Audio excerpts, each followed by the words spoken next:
கதிரு செந்திலோட room கிட்ட நின்னுகிட்டு இருக்காரு. செந்தில் வர்றாரு. அப்ப கதிர் சொல்றாரு, அண்ணே எதுவும் சொல்ல மாட்டேன்னு ராஜி கிட்ட சொல்லிட்டியேன்னு.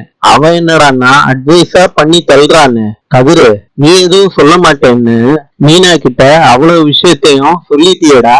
என்னன்னு அண்ணி திட்டினாங்களா? அதெல்லாம் இல்லடா, ரொம்ப பெருமைதான் படுறாங்க நான் சொன்னதை வச்சு. அப்புறம் என்னென்ன, ஒரு பிரச்சனையும் இல்ல. ராஜி மீனா கிட்ட சொல்றாங்க, கதிர் படுற கஷ்டத்தை பாக்குறப்ப எனக்கு ரொம்ப அழுகையா வருது. என்னைய கல்யாணம் பண்ணலாட்டி கதிர் நல்லா இருந்திருப்பாரு. அதனால திரும்பியும் எனக்கு அந்த டியூஷன் வேக்கன்சி இருக்கான்னு கேட்டு சொல்றியாக்கான்னு மீனா கிட்ட கேக்குறாங்க. அதுக்கு மீனா சொல்றாங்க, திரும்பியும் பிரச்சனை வர்றதுக்கா ராஜி?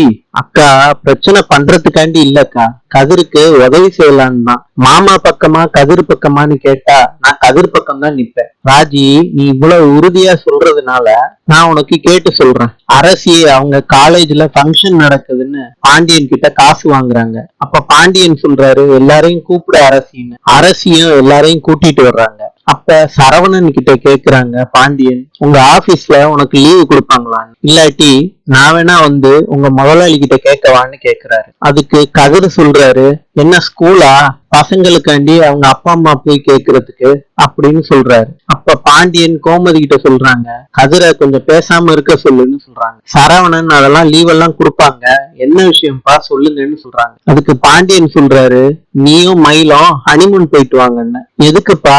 எனக்கு முன்னாடி செந்திலும் கதிரும் கல்யாணம் பண்ணிருக்காங்க, அவங்க ஹனிமூன் போகாம நான் எப்படி போறதுன்னு சரவணன் கேக்குறாரு. அதுக்கு பாண்டியன் சொல்றாரு, அன்னைக்கு நாங்கெல்லாம் கொடைக்கானல் போயிட்டு வந்தோம், இவங்கெல்லாம் ஹனிமூன் போயிட்டு வந்துட்டாங்க, அதனாலதான் உங்களை ஹனிமூன் அனுப்பி வைக்கிறேன்னு சொல்லிட்டு போயிடுறாரு பாண்டியன். கோமதி கேக்குறாங்க மீனா கிட்டயும் ராஜி கிட்டயும், மாமா இப்படி சொன்னதுனால உங்களுக்கு வருத்தம் இல்லையேன்னு. எங்களுக்கு வருத்தம் இல்லைன்னு மீனா சொல்றாங்க. சரவணன் வருத்தப்பட்டு செந்தில் கிட்டையும் கதிர் கிட்டையும் உங்களையும் ஹனிமூனுக்கு போக சொல்லணும்னு அப்பா கிட்ட சொல்றதா சொல்றாங்க.